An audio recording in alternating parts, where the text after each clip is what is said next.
For thousands of years, Earth had been silent. No messages, no ships, no trade. The galaxy had moved on, thinking humanity was lost, dead, maybe, or hiding in shame after the great galactic wars. But now, something had changed. A signal had come. From the edge of the Sol system, short, quiet, and cold. It said nothing more than, "We see you, the Galactic Peace Council." Made up of 20 powerful alien empires, gathered quickly. They believed it was time to reconnect with Earth. Many thought humans had returned to peace, maybe even forgotten how to fight. So, the Council sent a diplomatic fleet. Not to attack, but to talk. The Peace Fleet was large. With sleek ships of silver and gold, each ship carried ambassadors, translators, and gifts. They wanted to show goodwill, friendship, and unity. After all, the war was long over, and Earth had been quiet for so long as the Peace Fleet entered Earth's system. They expected a reply, some kind of greeting, or even a warning, but the radio channels were silent. No ships approached, no satellites pinged, only the dark, silent stars. Commander Vera, a tall and proud Jarnak, stood on the main bridge of the lead ship. Her long neck bent forward as she stared at the screen. "Where is their welcome?" she asked, her voice calm but curious. "They must have forgotten protocol," another diplomat said with a soft laugh. "Or perhaps they forgot how to build ships," a third joked. The council members chuckled quietly. They were relaxed. After all, these were humans, the ones who had disappeared in fear. But then the sensors pinged. A ripple of energy came from behind Saturn's shadow. Not natural, not from any known planet or moon. Something big was moving. A silence fell on the bridge. The laughing stopped. All eyes turned to the screens as a dark shape began to rise. It was slow, but massive. Larger than anything they had ever seen. At first, they thought it was a station, maybe an old mining platform. But then it moved again, turning slowly, showing sharp angles, armor, and glowing blue lines. "No way," one alien whispered. Another spoke, "That's a warship, a dreadnought." Someone else muttered, voice trembling. "But that's impossible. Humans don't build dreadnoughts. They never could." And then came the voice. It was deep, smooth, and powerful. It came from every ship in the fleet at once, a human voice. "This is Colossus-1, it said. "Identify yourselves." Commander Vera's mouth fell open. She stared at the black ship, now fully revealed. It was like a mountain drifting through space, covered in scars, cannons, and strange symbols. 1,000 lights blinked across its body like eyes. No one answered at first. They were too shocked. Too afraid. A human ship had just come from nowhere. It was too large, too advanced. And the name? Colossus-1. Sent chills through many. That name was a myth. A ghost story told to young cadets. The ship that Earth had built, but never used. The weapon so powerful that even humans had buried it. But now it was here, awake. The Council's ships slowly began to move back. Not to flee, but to make space, out of fear, not diplomacy. Commander Vera tried to speak, her voice shaky. "This is the Galactic Peace Council," she said. "We come in peace. We carry gifts and seek talks." But no reply came, only the sound of systems humming. And then, another ripple. This time, the human ship began to move. Not fast, not threatening, just moving slowly, calmly, with purpose. It turned its massive front toward the Peace Fleet and held position. Then came the second message. Short but chilling. "We heard your message," it said, "but now you'll hear ours." Everyone on the bridge went silent again. No one laughed now, no one smiled. The humans had not returned to talk. They had returned to show something. And whatever it was, it had just begun. No one moved. Not on the alien ships, not on Earth, not even in space. The massive human warship, Colossus-1, floated like a god, watching from the stars. It made no sudden moves, no aggressive scans, but its presence alone was terrifying. The Galactic Peace Council's fleet hovered in silence. All diplomatic channels were open. No response came back. Only the quiet hum of power from the Dreadnought. A power that made even the bravest commanders sweat. Deep inside the Council's flagship, Commander Vera stared at the screen. "What are they doing?" She whispered.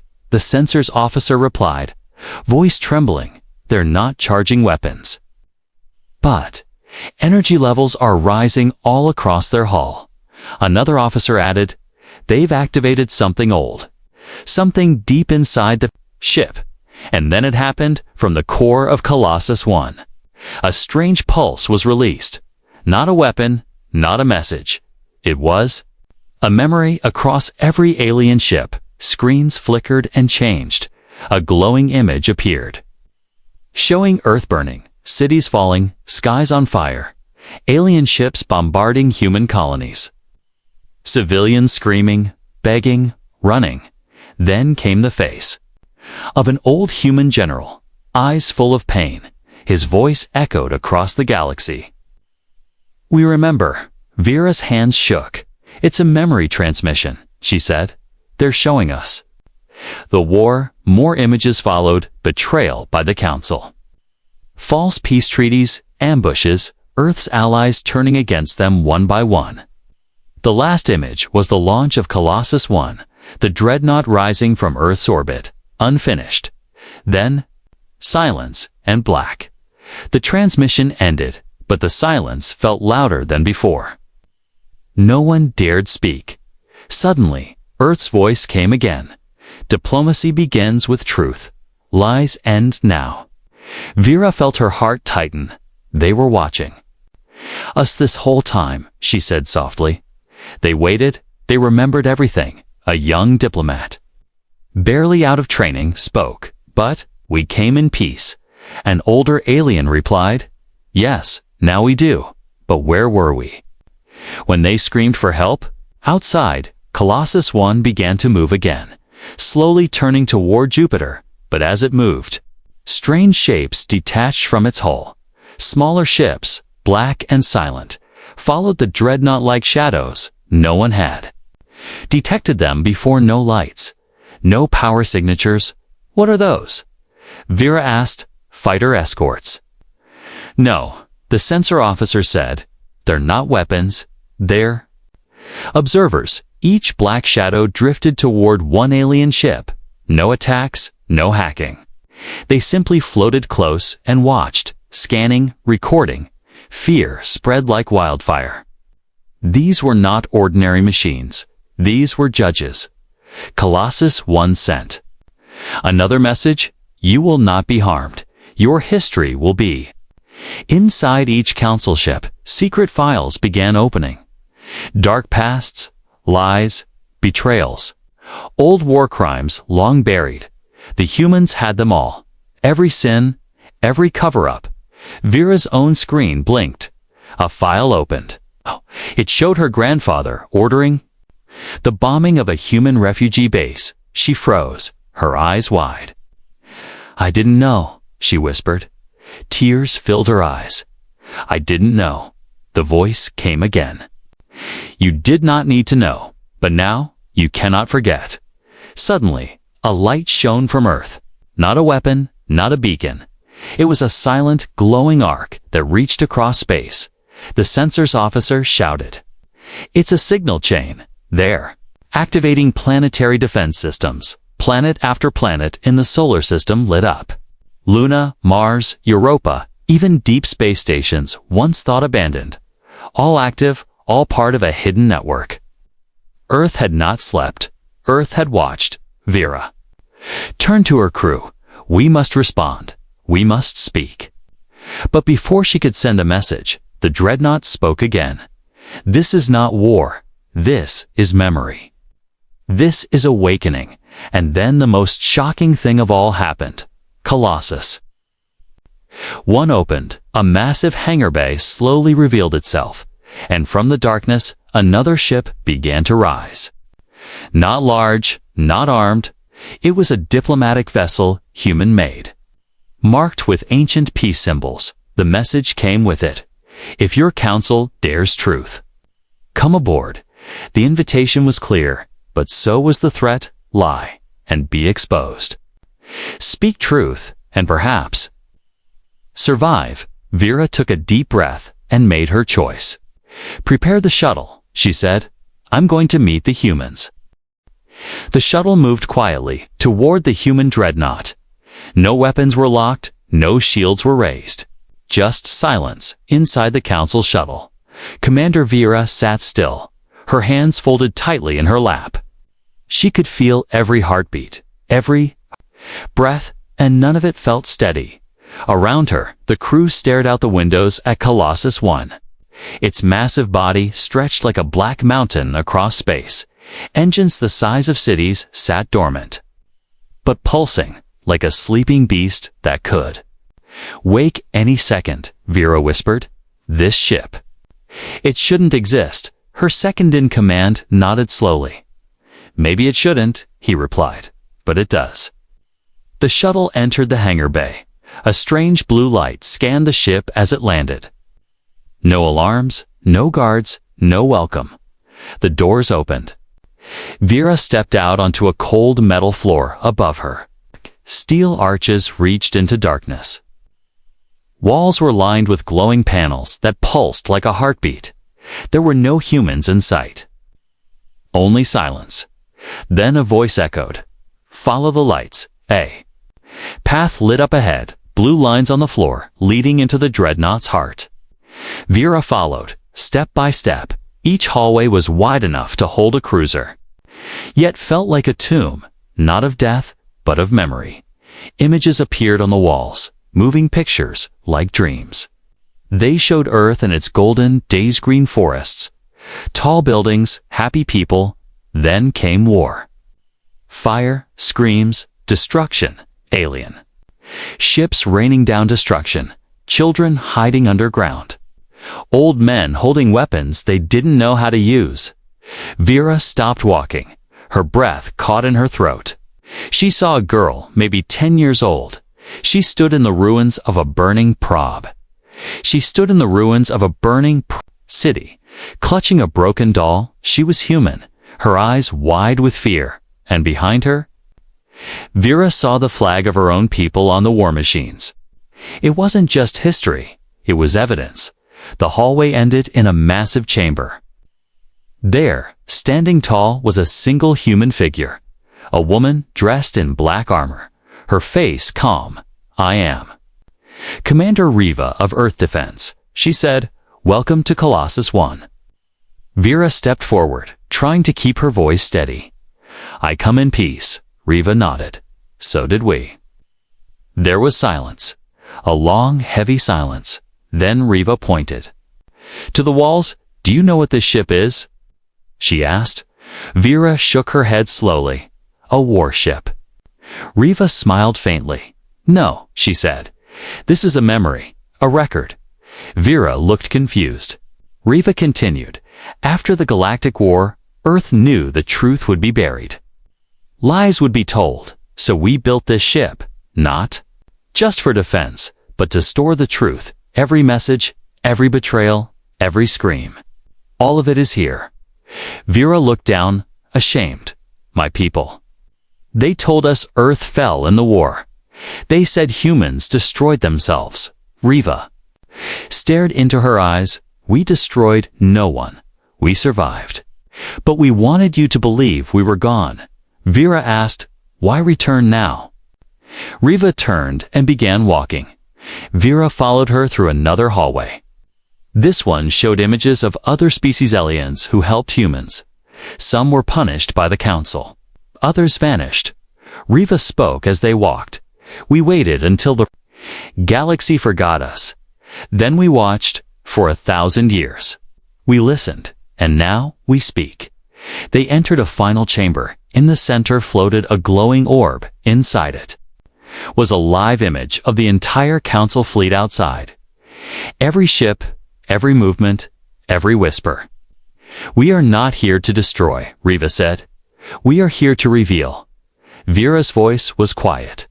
And if we lie again? Riva didn't answer. With words, she raised her hand. The chamber darkened, and the dreadnought shifted slightly. Every ship outside received a simple message: truth or silence. Back in the chamber, Riva finally looked at Vera again. "We will not strike first," she said, "but we will not be lied to again." Vera stood silently. This wasn't a meeting. This was a warning wrapped in peace. A trial hidden in kindness, and the galaxy was watching, every species, every leader, every citizen, watching what would happen next. Vera whispered, "Then let the truth speak." Riva nodded once, and the chamber opened to the stars. The galaxy held its breath. Commander Vera followed Riva deeper into the ship. The walls of Colossus-1 were alive. They pulsed like veins under metal skin. Light shifted with every step, as if the ship itself was aware of them, watching, listening. The corridor widened into a chamber so vast, Vera could barely see the ceiling. Giant glass tubes stood in rows. Inside them floated glowing crystals, some red, some blue, some dull and cracked. Riva paused in front of the tubes. "These," she said, "are memory cores. They hold everything. Recordings of war, peace, betrayal, mercy, and pain." Vera stepped closer. One crystal blinked, and a projection lit the air. It showed an alien general signing a peace treaty with Earth, then cutting the humans' communication line hours later and attacking. That was over 800 years ago. Vera whispered, "Yes," Riva replied. "But we remember." Riva touched the next crystal. It showed a small alien child shielding a wounded human from Council soldiers. A soldier raised his weapon. Then the footage ended. "That child disappeared," Riva said quietly. "Never found, never mentioned in the records." Vera looked away. She had read Council history. It was clean, proud, full of order and peace. But here inside, Colossus-1 was the truth. Unfiltered, raw, alive. They moved on. More corridors, more chambers, each one filled with silent proof, until they entered a hall. Unlike the others, at the center stood a tall platform. On it sat 7 seats, made of iron and stone, and behind them, a curved wall of screens, showing live footage of Council ships. Some were panicking, others were quiet. And in the center was Earthcom, glowing, silent. "What is this place?" Vera asked. Riva turned slowly. "This is the Chamber of Judgment." Vera's body tensed. "Judgment." Riva nodded. "Not punishment," she said. "Not revenge, just the truth." A soft mechanical hum filled the chamber. Suddenly, one of the seats glowed. A voice echoed from nowhere. "Ship 04C, Durrani class, Council diplomat. Responsible for the Sarnes agreement." Vera looked at the screen. A Durrani ship drifted nervously in space. A projection showed the diplomat signing a document, one that led to a fake truce and thousands of human deaths. "No one alive today." "Was there?" Vera said quickly. "That was generations ago." Riva stepped closer, and yet, that document lives, that pain lives. That child who lost her mother that day still dreams of the fire. Vera turned away, her voice low. "You want us to feel guilt. You want to humiliate us." Riva shook her head slowly. "No," she said. "I want the galaxy to feel truth." Suddenly, the screens changed, now showing the faces of citizens, alien children, workers, farmers, watching the transmission from Earth. Some were crying, others looked away, but none were laughing. "You sent diplomats," Riva said, "but your records were empty. Your hearts were ready for peace, but your memories were cleaned." Vera's voice cracked. "We were told Earth was a danger, a broken world of violence and rage." Riva's eyes softened. "Earth is dangerous." But only when forgotten. They stood in silence. The dreadnought systems gently hummed. And for the first time, Vera understood. This wasn't a weapon. It was a witness, a sleeping judge holding history in its iron hands. A new message blinked on the chamber wall. Council ships have opened private channels. Vera stepped forward. They want to speak? Riva nodded. They're scared. They should be. Vera said quietly, not of your weapons, but of your memories. Riva tapped the controls. The iron seats lit up one by one. Council leaders would soon speak live across the galaxy. Each one knowing the truth waited for them like a shadow. Vera turned to Riva. What do you want now? Riva's answer was simple. We want to see if you're worth remembering. The chamber dimmed, and the trial of the galaxy began. Above Earth, the stars no longer looked peaceful. They flickered nervously over the orbiting warship that had shaken the galaxy. Colossus-1 stood like a god in the sky, silent, unmoving, watching. Across the Galactic Peace Council fleet, panic spread like wildfire. Ambassadors spoke in hushed voices. Commanders whispered to their crews. Some tried to shut off their comms, others begged for instructions. But Colossus-1 did not move. It didn't need to. The truth had already fired its first shot, inside one council ship. A small alien child clutched his mother's hand. He watched the glowing image of Earth and whispered, "Is the ship angry, Mama?" She didn't know how to answer. No one did. The galaxy had long forgotten to fear humans. Now, they were remembering too quickly. On board Colossus-1, Commander Riva stood in the center chamber. The 7 judgment seats now held projections of Teichus, of the council's highest members. Each leader looked nervous. Each one forced to sit still as Earth's archives played across their screens. Documents, recordings, betrayals, nothing was hidden. Some shouted, "This is unfair." Those were different times. We did what we had to do. Riva remained calm. The ship didn't judge. It revealed, "We are not asking for apologies." She said, "We are asking for truth." The lights dimmed. Another memory played, this one of a council fleet firing on a human medical ship marked with red lights. No weapons, just doctors. Screams echoed in the chamber, and somewhere in the fleet, a captain dropped his head and wept. One by one, the council leaders tried to defend their ancestors. But the dreadnought had records they did not.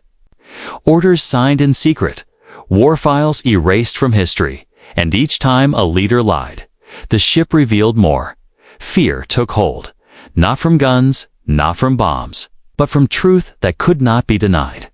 Back on Earth, entire cities tuned into the broadcast. Alien planets from across the galaxy did the same. Billions of eyes watched, not a trial, but a reckoning. Meanwhile, the black drones, those small ships that left Colossus-1 still, floated beside each council vessel. They never spoke, never acted, but their presence made crews nervous. They're not weapons. One officer whispered, "They're witnesses on board the Durrani ship." The ambassadors screamed, "You can't scare us into peace. We won't kneel just because you show us our past." Riva's voice came through calmly. "Then you misunderstand. This is not fear.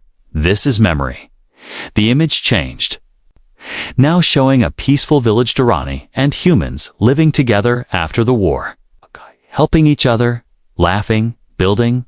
Riva continued, "You made war, but some of your people made peace. We remember both."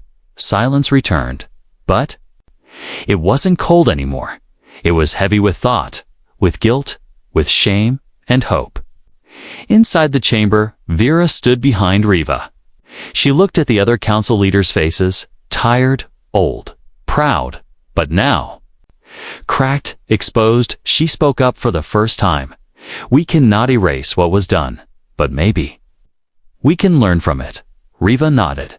"The galaxy doesn't need heroes. It needs memory." Suddenly, one of the council ships sent a new signal. It was an old Earth language translated clearly.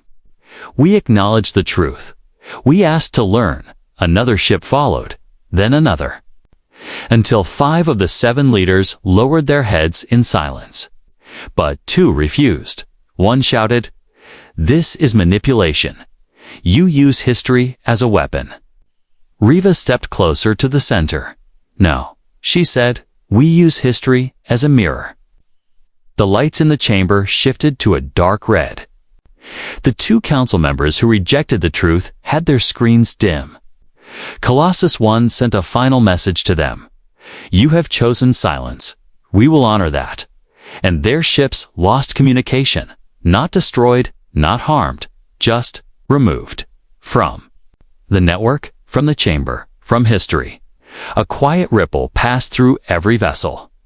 The message was clear. This wasn't vengeance. It was choice. Those who faced the truth would remain. Those who denied it would be forgotten. The council fleet reorganized. Ships powered down their weapons. Lights dimmed in respect. The dreadnought had not fired a single shot, but it had already changed the galaxy. In orbit, stars blinked again. Not in fear, but in witness. Inside the chamber, Riva turned to Vera. "It's done." Vera looked at the stars through the wide chamber window. "No," she said softly, "it's just begun." The stars watched in silence. The galaxy held its breath. No weapons fired, no armies moved, but a war was being fought inside hearts and minds on board Colossus-1. The trial had begun, not in a courtroom, not with lawyers or judges, but with memories, evidence, and truth that refused to die. Each council leader now stood before the chamber. Not in person, but through holograms, transparent, cold, flickering, one by one. They were shown the forgotten chapters of galactic history. Ambassador Keller of the Varnock Empire tried to speak first. "I had no part in those crimes," he said. "My rule began only 2 generations ago." Riva stood still, her voice calm but sharp. "Yet your empire erased the records, rewrote school books, buried the truth." The chamber played a video. Young Varnock students learning false history, told that humans had started the war, that the council only acted in defense, that Earth was wild, dangerous, uncivilized. The children believed it because it was all they were taught. Keller's image trembled. I didn't know," he whispered. Riva responded simply, "Now you do." Next was the Solari representative. Her face was pale, her voice shaking. She had once sent gifts to Earth, but her people had also blocked human refugees during the war, Memory played Solari ships refusing to rescue wounded humans from a destroyed moon station. They turned away and left them to die in the cold vacuum. Tears filled the ambassador's eyes. "My grandmother gave that order," she said. "I was raised to believe it was justified." Riva's voice was soft now. "And what do you believe today?" The ambassador lowered her head. "That we were wrong." The chamber accepted her answer. Her seat glowed green across the galaxy. A signal spread. Truth received. Each confession became a signal. Each act of honesty lit a path through the Celity. The darkness. Then came Vera, commander of the flagship. She stepped forward without a hologram. She was there, in the flesh. She had seen Earth, walked inside the dreadnought, and now she stood before the galaxy. Her voice was steady, but her eyes full of weight. "My people taught me Earth was a legend," she said. "They said humans were gone, buried by their own anger, but they were wrong. We were wrong." Behind her, screens lit up, showing the faces of soldiers, children, teachers across her planet, all watching, listening, waiting. Vera turned to Riva. "You didn't want war. You wanted us to see ourselves." Riva nodded. "That is how peace begins." The chamber hummed. Colossus-1 pulsed with energy. Not to fire, but to record. Everything said here would be remembered forever, a record to outlive every star in the sky. Then a final screen lit up. It showed a human child, no older than 10, standing before a group of alien children, telling a story of survival, of kindness, of sorrow, the human child said. My mother died in the war, but she told me not to hate. That message spread faster than any weapon. It crossed trade routes, cities, planets, hearts, across the galaxy. People whispered, maybe. This is the beginning. Riva stepped forward. You have seen what we remember. Now show us what you can become. The council members looked at each other. One by one, they gave the same answer, a promise not just to make peace, but to teach truth. Across the fleets, weapons were powered down. Old files were unlocked. Historians began rewriting books in real time, not with lies, but with memories. The trial had ended. No one was sentenced, but everyone had been changed. Back on Colossus-1, Vera looked out at the stars. So many lights, she said. Some of them will still hate. Riva nodded. Some always do, but now they will not lead. Suddenly, a soft chime echoed through the chamber. It was Earth. The planet below had sent its first open broadcast in 1,000 years. A message that played across every corner of the galaxy. We are Earth, the voice said. We do not forget. But we still hope, and with that, the lights across the ship dimmed. Colossus-1 turned gently, heading back toward its orbit. Its mission complete, its silence.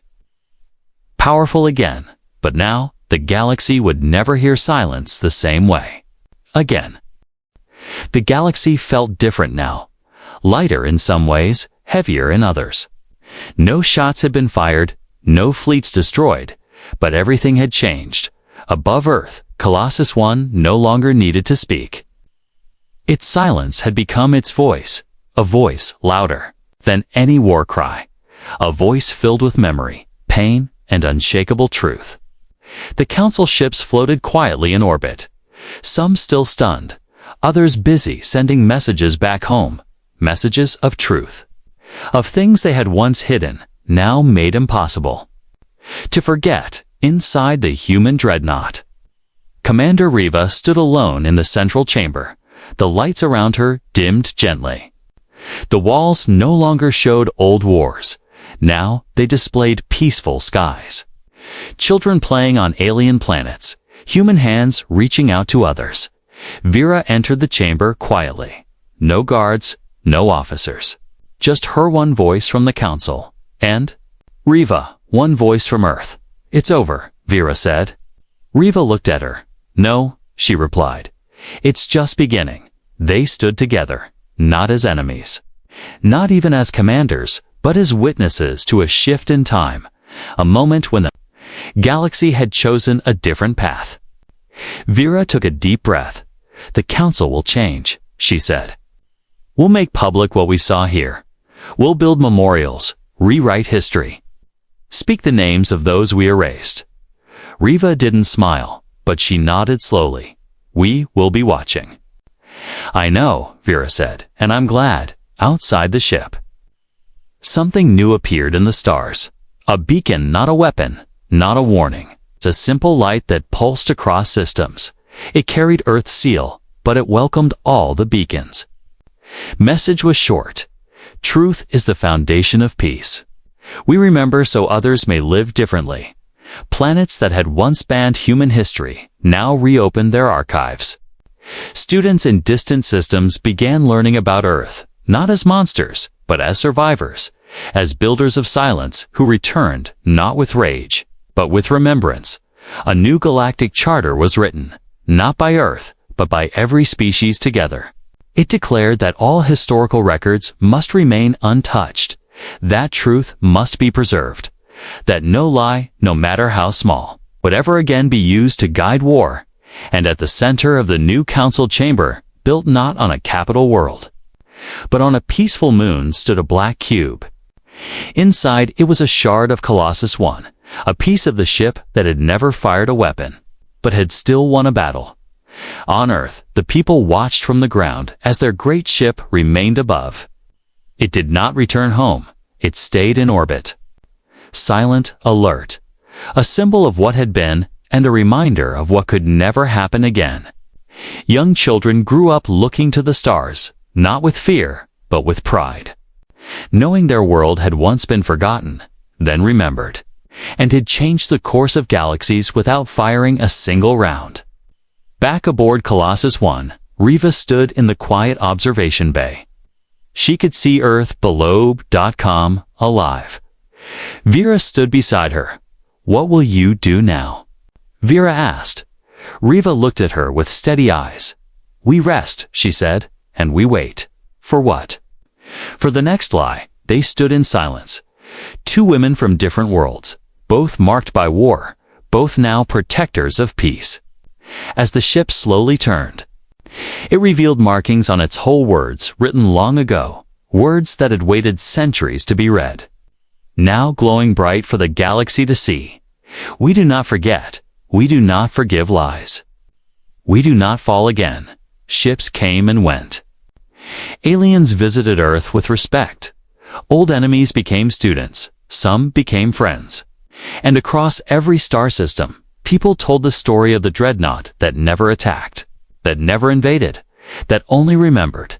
They called it the trial of silence, and they knew its lesson well. That silence, when full of truth, can be the loudest voice in the universe.